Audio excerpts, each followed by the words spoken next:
Otherworldly Evil Monarch, Bab 99, Judul, Melacak. Putri Ling Ming memanggil dari kejauhan. Paman Ye, abaikan dia, ayo pergi. Ye Guhan sangat marah sehingga dia hampir saja menyerang anak iblis itu saat itu juga. Dia menghilang di depan mata Junmo Xie dengan suara desir, dan diam-diam memutuskan di dalam hatinya. Meskipun Suan Qi bocah ini adalah sampah dan seni bela dirinya biasa-biasa saja, mulutnya yang beracun benar-benar pertama di bawah langit. Lebih baik aku tidak bertemu dengannya di masa depan. Jika suatu hari tiba ketika dia membuatku marah sampai mati, maka aku pasti akan membuat rekor di benua Suan-Suan sebagai ahli Sky Suan pertama yang dimarahi sampai mati oleh seorang debauci. Dalam periode singkat itu, dia bahkan tidak bertarung apalagi terluka, namun kinya bergejolak dan dia ingin muntah darah. Dia tidak pernah mengalami hal seperti ini dalam hidupnya. Bahkan serangan balik dari saat kultivasi seni bela dirinya tersesat tidak sebesar ini. Aku, ayahmu, akan terkutuk jika aku tidak membuatmu marah sampai mati. Tapi aku masih harus berterima kasih karena telah memecahkan masalahku. Junmo Xie mendengus dan menyaksikan Putri Ling Ming dan Ye Guhan pergi sambil menyemburkan asap melalui 7 lubang mereka. Setelah memeriksa kedua ujung jalan yang kosong, dia tertawa penasaran dan mendorong dengan kaki kirinya, melompat ke atas tembok dengan desir dan menghilang dengan sekejap mata. Putri Ling Ming langsung naik ke kursi sedan. Tubuhnya masih gemetar dari ujung kepala sampai ujung kaki, pandangannya diselimuti kegelapan, paru-parunya berventilasi kencang dan jantungnya nyaris meledak keluar dari dadanya. Para pelayan di sisinya ketakutan keluar dari pikiran mereka, terus-menerus menepuk dada sang putri dan memijat punggungnya untuk meredakan amarahnya. Para pelayan menghabiskan sebagian besar hari itu untuk menenangkannya dan merasa seolah-olah mereka baru saja kembali dari perang. Ini adalah pertama kalinya dalam hidup Putri Ling Ming dia sangat marah, sedemikian rupa sehingga dia ingin memotong-motong tubuh Junmo Xie menjadi 10.000 keping. Pergilah ke kediaman Dugu, Putri Ling Ming memerintahkan. Wajah Ye Guhan menjadi hitam, lalu pucat, lalu merah, sebelum berubah kembali menjadi hitam. Sepertinya orang ini sedang melakukan perubahan wajah, tetapi satu-satunya penyesalan adalah tidak ada alternatif selain warna merah, hitam, dan putih. Jika ada lebih banyak warna, daripada dia akan layak menjadi Grandmaster yang mengubah wajah. Kemarahan yang meningkat di tubuhnya memberinya dorongan untuk menghancurkan segalanya. Kedua mata menatap lurus ke depan seperti gunung berapi yang meletus. 8 pengawal keluarga Jun berkeringat deras saat mereka mengawasinya, hati mereka dipenuhi kecemasan. Kenapa Tuan Putri dan orang ini telah kembali tetapi Tuan Muda keluarga kita masih belum kembali? Apakah Tuan Muda kita tidak berteriak sekarang? Orang ini tidak akan mengalahkan Tuan Muda kita dengan tidak masuk akal kan? Meskipun kemarahan Ye Guhan bisa diraba dan para pengawal sadar bahwa ini adalah waktu yang berbahaya untuk memprovokasi dia, rasa tanggung jawab mereka untuk melindungi Tuan Muda masih tetap ada pada akhirnya. Akhirnya mengumpulkan keberanian, salah satu penjaga membuka mulutnya dan bertanya, "Tuan yang terhormat ini, apakah kamu tahu Tuan Muda keluargaku?" Enyah. Kedua mata Ye Guhan menjadi merah darah. Rambut abu-abunya yang panjang terangkat seolah menembus langit. Teriakannya yang marah ditarik keluar dan penuh kekuatan, menyebabkan langit dan bumi gempa. Warna memudar dari wajah semua orang, jantung mereka berdetak kencang saat mereka diguncang hingga hampir jatuh. Ini adalah kekuatan absolut dari ahli puncak Sky Suan. Semua amarah yang terpendam di hatinya akhirnya mengalir seperti hujan deras. Jika dia tidak melampiaskan amarahnya sekarang, dia takut dia mungkin menderita luka dalam. Teriakan itu mengejutkan seluruh kota. Ahli yang tak terhitung jumlahnya di ibu kota langsung menjadi waspada saat mereka melonjak ke langit untuk melayang di atas ibu kota. Semua orang penasaran, seorang ahli yang dapat mengeluarkan suara yang mengesankan ini setidaknya adalah ahli puncak Earth Suan. Apa yang menyebabkan ahli ini menjadi sangat marah? Semua orang tahu dari amukan suaranya bahwa dia ingin membakar langit dan bumi. Di dekat pintu kedai minum kecil, Song tua tiba-tiba membelalakan mata tuanya yang keruh karena heran. Kenapa aku bisa mendengar suara Ye kecil? Menyaksikan saat kursi sedan Ye Guhan dan Putri Ling Ming pergi, pengawal keluarga Jun bergegas ke gang untuk menemukannya kosong. Bahkan bayangan Tuan Muda mereka tidak terlihat. Para penjaga tidak bisa membantu tetapi berteriak dengan getir ke surga atas nasib busuk mereka. Tuan Muda tidak hanya terbunuh di gang tua dan kotor ini, tetapi bahkan mayatnya juga telah dimusnahkan sepenuhnya? Junmo Xie muncul dari kedalaman tersembunyi dari bayang-bayang, bergegas melalui gang. Indera spiritualnya sudah menyebar sedemikian rupa sehingga sangat mirip dengan kecepatan cepat dari para pembunuh berpakaian hitam. Tangan Jun Xie tak henti-hentinya bergerak dan, bahkan sebelum dia maju satu zang, wajahnya benar-benar berubah menjadi orang lain. Dia sekarang menyerupai seorang pria berusia pertengahan 30-an, dan rambutnya sedikit acak-acakan. Penampilan biasa ini dapat ditemukan di mana-mana di ibu kota dan akan sulit untuk mengidentifikasi orang ini di keramaian. Jun Xie terbang ke jalan utama setelah beberapa tikungan dan belokan, kakinya di bawahnya tampak seolah-olah bergerak dalam gerakan lambat tetapi sebenarnya cukup cepat. Setelah melewati sebuah toko pakaian, kecepatannya tidak melambat sedikit pun tetapi gaun putih bulannya telah berubah menjadi pakaian biasa berwarna biru tua. Pemilik toko sekarang tidak sadarkan diri, masih menyeringai lebar untuk menyambut pelanggan. Para pembunuh di depan jelas sangat berhati-hati. Setelah mengubah arah dan mengambil beberapa jalan memutar, masing-masing dan setiap orang telah mengubah penampilan mereka menjadi pedagang dan pembeli biasa. Mereka tidak cepat atau lambat saat mereka melakukan perjalanan ke timur, berbicara sambil berjalan, kadang-kadang mengeluarkan tawa seolah-olah berbagi percakapan yang sangat menyenangkan.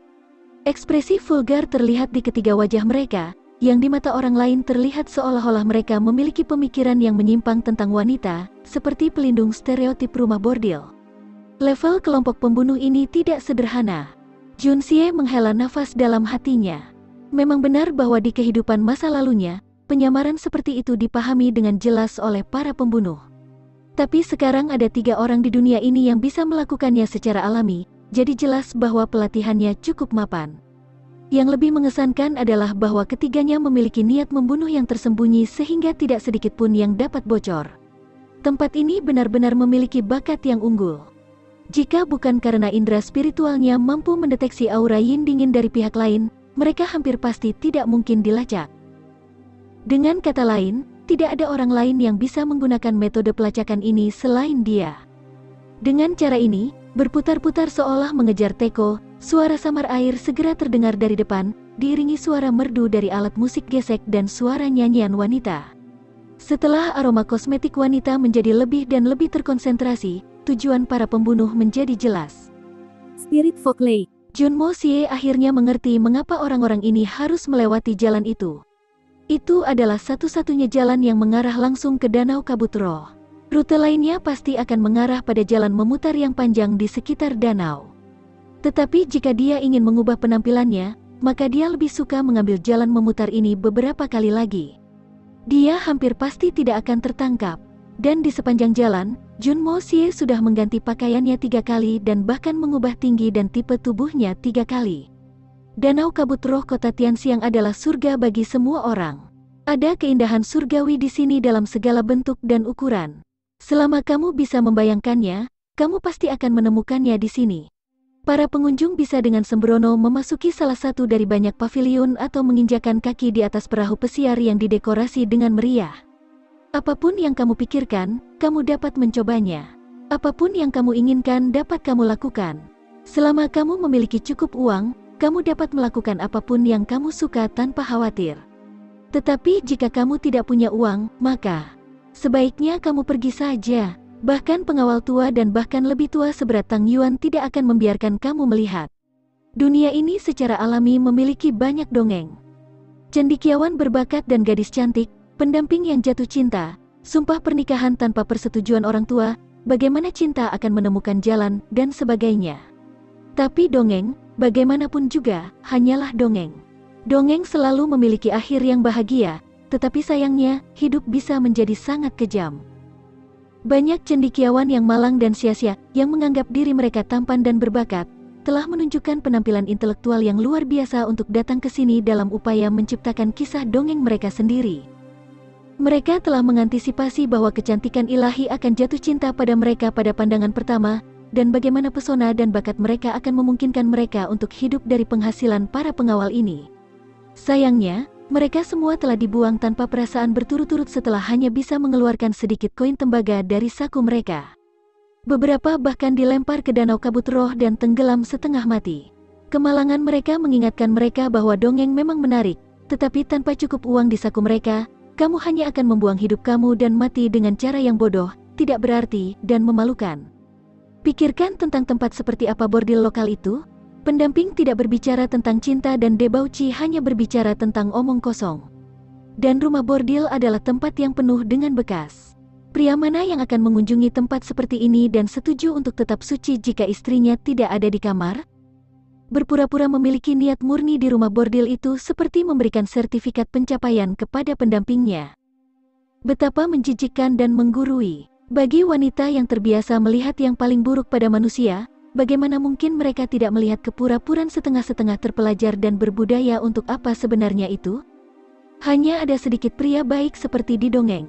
Tidak heran Tang Yuan pernah berkata bahwa bajingan dibunuh dengan bersih dengan satu pukulan pedang. Tetapi orang-orang munafik terus disiksa dan disiksa sampai mereka pingsan karena gangguan mental. Dia selalu menyimpan kata-kata ini di hati. Junmo Xie menyembunyikan dirinya di antara bayang-bayang, menempel di dinding dan bersembunyi di balik pepohonan. Tubuhnya tampak seolah-olah memiliki kualitas yang hampir tidak berwujud dan sulit dipahami dan mampu menyatu dengan apapun yang ia gunakan sebagai penutup.